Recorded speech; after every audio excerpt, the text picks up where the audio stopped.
Hello दोस्तों, स्वागत है आप सभी का हमारे यूट्यूब चैनल शहनाज ट्यूटोरियल्स में। और आज की इस वीडियो में मैं आपके लिए मराठी अक्षर भारती जो इंग्लिश मीडियम वाले बच्चों का मराठी है उसमें जो चैप्टर 8 है ऊर्जा शक्तीचा जागर, इसका ग्रामर लेकर आई हूँ। ग्रामर क्वेश्चन आपको एग्जाम में क्वेश्चन नंबर 4 अ और आ में पूछा जाएगा। अ 8 मार्क का रहेगा और आ 8 मार्क का रहेगा। टोटल ग्रामर आपको 16 मार्क्स दिला सकता है। ये बहुत ही स्कोरिंग क्वेश्चन है, इसीलिए मैं चैप्टर वाइज ग्रामर हर वीडियो में एक्सप्लेन कर रही हूँ। इसके पहले के वीडियोस में आप चैप्टर नंबर 1 to 7 का ग्रामर देख सकते हैं। आज मैं चैप्टर 8 का ग्रामर एक्सप्लेन करूंगी। तो 4 अ 8 मार्क का ग्रामर रहेगा, जिसमें आपको वाक्यांचे प्रकार ओळखा, फिर वाक्य रूपांतर करा और वाक्य प्रचार, इस तरीके से 3 क्वेश्चन पूछे रहेंगे। तो पहला हम देखते हैं, आइए। वाक्यांचे प्रकार ओळखा, ये बहुत ही सिंपल क्वेश्चन है। इसमें 2 मार्क्स इजीली आपको मिल जाएंगे। सिर्फ आपको सेंटेंस को पहचानना है। तो सेंटेंस को कैसे पहचानोगे? मुलांनो रांगेत चाला, मुलांनो लाइन में चलो, दिस इज ऑर्डर। ऑर्डर दी है, आगे फुल स्टॉप है, आज्ञार्थी वाक्य लिख देना है। ऑर्डर रहेगी तो आपको क्या लिखना है? आज्ञार्थी वाक्य। तुला लाडू आवड़तो का, इधर क्वेश्चन मार्क भी है और का दिया है, मतलब इधर प्रश्न पूछा है तो प्रश्नार्थी वाक्य आ जाएगा। माझे घर दवाखान्याजवळ आहे, मेरा घर दवाखाने के पास है, इसमें कोई ऑर्डर नहीं है, ये प्लेन सिंपल सेंटेंस है, तो इसको हम विधानार्थी वाक्य लिखेंगे। अरे रे एक्सक्लेमेशन मार्क दिया है, किती वाईट झाले एक्सक्लेमेशन मार्क, मतलब उद्गारार्थी वाक्य। एक्सक्लेमेशन मार्क दिखा तो क्या लिख देना है? उद्गारार्थी वाक्य। देन तुझ्या शाळेत मराठी दिन साजरा करतात का, ये मार्च 2020 में ये सेंटेंस पे क्वेश्चन आया है। तेरे स्कूल में मराठी दिन सेलिब्रेट करते हैं क्या, क्या भी है और क्वेश्चन मार्क भी है, तो क्या लिखोगे? प्रश्नार्थी वाक्य। तो एकदम सिंपल है, इसमें ऑर्डर है तो आज्ञार्थी, सिंपल है तो विधानार्थी, एक्सक्लेमेशन मार्क दिखेगा तो उद्गारार्थी और क्वेश्चन मार्क दिखेगा तो प्रश्नार्थी। 2 मार्क्स आपको मिल जाएंगे आसानी से। तो वाक्यांचे प्रकार अच्छे से आप प्रिपेयर कीजिए। देन सेकेंड है वाक्य रूपांतर करा। वाक्य रूपांतर मतलब ब्रैकेट में आपको दिया रहेगा, उस हिसाब से वाक्य को चेंज करना है। तो यहाँ पर वरील एक मतलब फर्स्ट, सेकेंड और फोर्थ का विधानार्थी वाक्य करना है। तो फर्स्ट है मुलांनो रांगेत चाला, इसको विधानार्थी कैसे करोगे? मुलांनी रांगेत चालावे, मुलांनो का मुलांनी हो जाएगा और रांगेत चालावे, ये देखो सितंबर 21 में ये पूछा गया। देन सेकेंड है तुला लाडू आवड़तो का, इसका विधानार्थी जब हम करेंगे तो इसका आंसर लिखेंगे, तुला हा लाडू खूप आवड़तो, तेको ये लड्डू बहुत पसंद है। तो प्रश्नार्थी में उसको का करके क्वेश्चन में डाला जाएगा। देन फोर्थ है अरे रे किती वाईट दिवस झाले, इसको एक्सक्लेमेशन करेंगे तो अरे रे हट जाएगा, एक्सक्लेमेटरी हट जाएगा, किती के बदले हम फारच यूज करेंगे। फारच यानी भी किती, फारच यानी बहुत ज्यादा, वाईट झाले, वाईट झाले मतलब बुरा हुआ, किती वाईट झाले तो इसको हम लिखेंगे फारच वाईट झाले। इस तरीके से वाक्य रूपांतर 2 मार्क्स आपको मिला देगा। उसके बाद में फिर से वाक्य रूपांतर के ये दिए, कंसातील सूचनेप्रमाणे वाक्य रूपांतर करा, मार्च 2020 में आया है। नेहमी खरे बोलावे, नकारार्थी करना है। नकारार्थी मतलब ये पॉजिटिव सेंटेंस है, इसको निगेटिव करना है। तो निगेटिव सेंटेंस जब हम करेंगे तो हमें मीनिंग नहीं चेंज करना है और जो है अपोजिट यूज करके उसको लिखना है। तो नेहमी मतलब, नेहमी का अपोजिट आएगा कधी, नेहमी मतलब हमेशा, कधी मतलब कभी भी, खरे का अपोजिट आएगा खोटे, झूठ, बोलावे का अपोजिट करेंगे बोलू नहीं, कधी ही खोटे बोलू नहीं, कभी भी झूठ नहीं बोलना चाहिए, मतलब क्या? नेहमी खरे बोलावे। मीनिंग चेंज करे बगैर उसको नकारार्थी करना है। तुमची ऊर्जा शक्ति एकत्र करा, ये आज्ञार्थी वाक्य है। तुम्हारे अंदर जो शक्ति है उसको एकत्र यानी एक करो, इसको विधानार्थी करना है। तो तुमची ऊर्जा शक्ति एकत्र करा का हो जाएगा करावी। तो इस तरीके से वाक्य रूपांतर आप करेंगे तो 2 मार्क्स आपके मिल जाएंगे। देन थर्ड है वाक्य प्रचार। वाक्य प्रचार में आपको अर्थ लिखना है और वाक्य में उसका उपयोग करना है। तो पहला क्वेश्चन है इसमें सामना करने। सामना करने मतलब मुकाबला करने, किसी चीज को फेस करना। आलेल्या, इसका वाक्य आएगा, आलेल्या संकटांचा नेहमी धैर्याने सामना करावा। आई हुई मुसीबत, संकट यानी मुसीबतों का हमेशा हिम्मत से मुकाबला करना चाहिए या सामना करना चाहिए। धैर्याने मतलब हिम्मत से, हिम्मत हारे बगैर आई हुई मुसीबतों का सामना करना चाहिए, उसको फेस करना चाहिए। देन सेकेंड, गोड़ी लावणे। गोड़ी लावणे मतलब आवड लावणे, किसी चीज में इंटरेस्ट पैदा कर देना, किसी चीज में जो है वो इंटरेस्ट जगा देना। काकांनी मला मराठी भाषेची गोडी लावली, मेरे अंकल ने मुझे मराठी भाषा की गोडी लगाई, मतलब मराठी भाषा मेरे लिए बहुत ज्यादा अच्छी कर दिए ताकि मेरे को उसमें इंटरेस्ट आ जावे, तो मुझे अब मराठी भाषा में इंटरेस्ट आ गया है। देन नेक्स्ट है धीर न सोडणे। धीर न सोडणे मतलब हिम्मत न हारने, हिम्मत को नहीं हारना है, हिम्मत से काम लेना है। प्रतिकूल परिस्थितीत माणसाने धीर सोडू नये।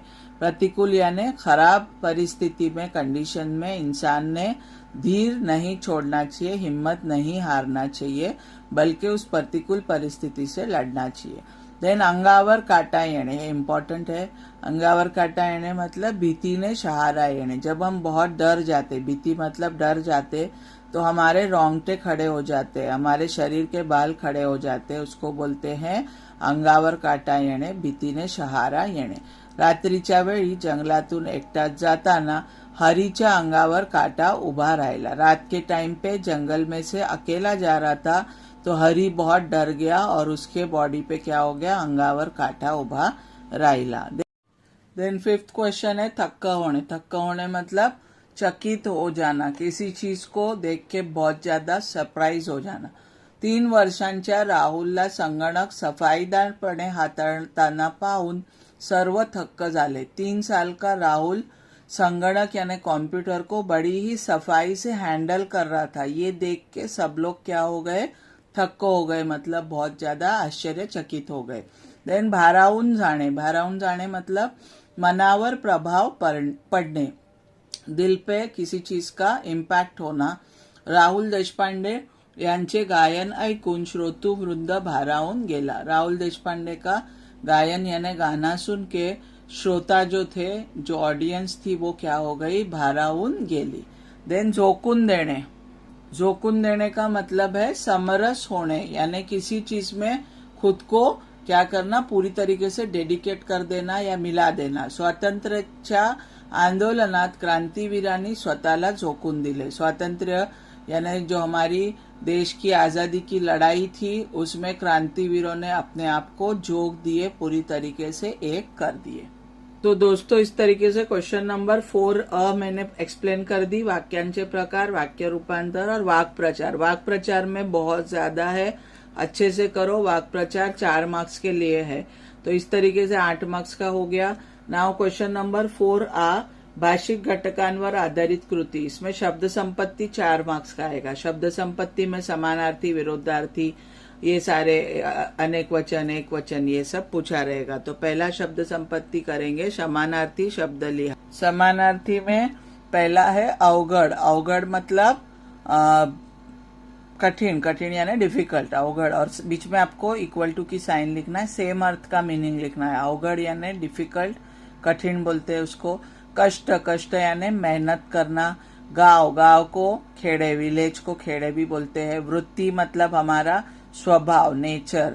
विद्यालय, शाळा, ये आ सकता है, विद्यालय को शाळा बोलते हैं, स्कूल। दिन का आएगा दिवस, डे, एंड लड़ा, लड़ा करना मतलब संघर्ष करना। तो इस तरीके से समानार्थी। देन इसमें विरुद्धार्थी शब्द आएगा। विरुद्धार्थी में आपको क्रॉस वाला साइन यूज करना है और अपोजिट लिखना। विरुद्धार्थी में गुण का अवगुण आएगा। गुण यानी अच्छा गुण, अवगुण यानी बुरा गुण। देन आशा का निराशा आएगा। देन सावध मतलब अलर्ट, बेसावध जो सावध नहीं है। अपूरे यानी कम पढ़ना, पूर्ण यानी कंप्लीट। ठड़क यानी एकदम डार्क, और पुसट यानी जो लाइट दिखाई नहीं देता है बराबर। गरीब यानी पुअर, श्रीमंत यानी अमीर। मागे यानी पीछे, पुढे यानी आगे। सुखात यानी सुख में, दुखात यानी दुख में। शक्य यानी पॉसिबल, अशक्य यानी इम्पॉसिबल। स्तुति यानी तारीफ, निंदा यानी बुराई करना, क्रिटिसाइज करना। तो इस तरीके से देखिए, शक्य और स्तुति 2 बार पूछा गया है, 21 में, 20 और 21 में। तो जो बोर्ड में पूछे गए उसको थोड़ा आप अच्छे से याद कर लीजिए तो आपको इजी पड़ेगा। पुढील शब्द समूहासाठी एक शब्द लिहा। तो इसमें एक लाइन दी रहेगी, उसका आंसर एक वर्ड में लिखना है। जैसे लिहिता वाचता येणारा, तो इसका आंसर आएगा साक्षर। लिहिता वाचता न येणारा, जिसको पढ़ने लिखने नहीं आता है, उसको निरक्षर बोलते हैं, यानी इलिटरेट। साक्षर यानी लिटरेट और निरक्षर यानी इलिटरेट। मत देणारा मतलब जो वोटिंग करता है, मत मतलब वोट देने वाला, तो उसको मतदार बोलते हैं। तो ये हो गया शब्द समूह। देन नेक्स्ट है एक वचन लिहा। अनेक वचन दिया है, उसको आपको एक वचन लिखना है। जैसे पैसे अनेक वचन है, तो इसका एक वचन आएगा पैसा। कामे का एक वचन आएगा काम। कागज का एक वचन अनेक वचन सेम रहेगा, कागज ही रहेगा। खोलिया यानी रूम्स, तो इसका एक वचन खोली आएगा, रूम आएगा। देन वया यानी नोटबुक्स, तो वही आएगा इसका एक वचन। और किरणे का एक वचन किरण आएगा। तो इस तरीके से एक वचन आ सकता है, अनेक वचन लिखने आ सकता है। देन नेक्स्ट क्वेश्चन है लिंग बदला, लिंग चेंज करना है। तो इसमें पहला क्वेश्चन है आई का लिंग चेंज हो जाएगा तो बाबा हो जाएगा, मदर फादर। मामा मामी। शिक्षक का शिक्षिका आएगा, ये आ सकता है। मुलगा का मुलगी आएगा और पति का पत्नी आएगा। ये नवंबर 2020 में आया है। पति यानी हस्बैंड, पत्नी यानी वाइफ। तो इस तरीके से शब्द संपत्ति 4 मार्क्स का हो गया। नाउ सेकेंड, इसमें लेखन नियम पूछा रहेगा। लेखन नियम 2 मार्क्स के लिए आएगा। अचूक शब्द ओळखा, तो 4 वर्ड्स दिए रहेंगे, 4 स्पेलिंग, इसमें से करेक्ट वाला आपको पहचानना है। तो वैश्विक करके आपको पहचानना है। तो वैश्विक में ये 4th वाला राइट है। व के ऊपर 2 मात्रा आएंगी और श आधा और व मिला के श्विक करके वैश्विक करके ये आएगा। देन सांस्कृतिक में ये वाली स्पेलिंग करेक्ट है, यहां पर आपको लिख देना है। देन दुष्काल में दू पहला आएगा, षटकोण का श आएगा और काल करके, तो ये वाला दुष्काल राइट आएगा। उसके बाद नेक्स्ट वर्ड है कनिष्ठ यानी जूनियर। इसमें नी पहला आएगा, षटकोण का श और ठ से जोड़ेंगे। देन वैशिष्ट्य वै और फिर इसमें ट आएगा, तो ये याद रखना है वैशिष्ट्य। और फिर सूर्य किरण में सु दूसरा रहेगा, य पे रफार रहेगा और की पहला, तो सूर्य किरण ये वाली स्पेलिंग राइट है, यहाँ पर लिख देना है। देन लेखन नियम में और एक तरीके से आपको पूछ सकते हैं, सेंटेंस देंगे, उसमें से जो रॉन्ग स्पेलिंग है उसको करेक्ट करना रहेगा। तो आयुष्याच्या उभारणीसाठी शिक्षकांनी भरपूर शिदोरी दिली, तो इसमें आयुष्य का स्पेलिंग रॉन्ग है, यू पहला आएगा और भरपूर का पू दूसरा आएगा, तो भरपूर का स्पेलिंग भी रॉन्ग है, आपको उसे करेक्ट करके लिखना है। देन अशा परिस्थितीत माझी शाळा सुरू झाली, परिस्थिति में स्थि जो है वो पहला आएगा, तो ये रॉन्ग है। और शुरू का जो है वो सु रॉन्ग है, तो इस तरीके से आपको करेक्शन करना है सेकेंड वाले में। देन थर्ड, आमच्या हायस्कूलमध्ये दर शनिवारी चाचणी परीक्षा घेण्यात येत असे, तो हाईस्कूल का स्कू रॉन्ग है, स्कू दूसरा आएगा और परीक्षा में री दूसरा आएगा, परीक्षा में यहाँ पे पहला लिखा है, तो इस तरीके से जो 2 रॉन्ग रहेंगे उसको पहचान के आपको करेक्ट करना रहेगा। लेखन नियम के बाद में थर्ड क्वेश्चन रहेगा विराम चिन्ह भी 2 मार्क्स के लिए आएगा। तो पुढील वाक्यातील विराम चिन्ह ओळखा, सेंटेंसेस दिए उसमें कौन से पंक्चुएशन मार्क यूज किए वो जस्ट पहचानना है, बहुत इजी है। कोणतीच फी भरणे शक्य नसल्याने शाळेत कसा जाऊ, तो यहाँ पर इन्वर्टेड कॉमा दिख रहा है, सिंगल वाला क्वेश्चन मार्क दिख रहा है, असे प्रश्न चिन्ह घेऊन वावरणारा मी फुल स्टॉप, तो पहला इसमें आएगा एकेरी अवतरण चिन्ह ये वाला। देन ये क्वेश्चन मार्क को प्रश्न चिन्ह लिखना है और फुल स्टॉप को पूर्ण विराम लिखना है। इसके बाद में सेकेंड, माझी आई कॉमा है, माझी शिक्षक कॉमा है, माझी शाळा हे माझे संस्कार केंद्र, सिंगल इन्वर्टेड कॉमा और फुल स्टॉप, तो इसमें कॉमा को स्वल्प विराम बोलते हैं मराठी में, फिर एकेरी अवतरण चिन्ह है और फिर फुल स्टॉप है यानी पूर्ण विराम है। देन रेहाना कॉमा जुई कॉमा जॉन सगळ्यांनी खेळायला या, तो इसमें कॉमा को स्वल्प विराम, और लास्ट में फुल स्टॉप 2 ही है, पूर्ण विराम। तो इस तरीके से विराम चिन्ह पहचानने के लिए आपको आ सकते हैं और आपको मैच द पेयर भी इसमें पूछ सकते हैं, कोई भी वैरायटी आएगी। तो टोटल क्वेश्चन नंबर 4 आ भी 8 मार्क का है, शब्द संपत्ति 4 मार्क्स की है, समानार्थी विरुद्धार्थी वचन वो सब, देन लेखन नियम 2 मार्क्स का है और विराम चिन्ह 2 मार्क्स का। इस तरीके से जो है 8 मार्क्स का आपका क्वेश्चन नंबर 4 आ हो गया। तो अ और आ मिला के टोटल 16 मार्क्स आप स्कोर कर सकते हो। चैप्टर वाइज ग्रामर अच्छे से प्रिपेयर कर लो, विराम चिन्ह और शब्द संपत्ति पे ज्यादा स्ट्रेस दो क्योंकि ये 4-4 मार्क्स के लिए आने वाला है। तो इस तरीके से आप प्रिपेयर करोगे तो आपके 16 मार्क्स ग्रामर के पक्के हो जाएंगे। तो आई होप ये वीडियो यूजफुल लगा होगा, इन्फॉर्मेटिव लगा होगा। तो प्लीज इसे लाइक कीजिए, ज्यादा से ज्यादा अपने दोस्तों के साथ शेयर कीजिए और चैनल पर अगर नए हैं तो इसे सब्सक्राइब करना ना भूलिए। Thank you so much for watching.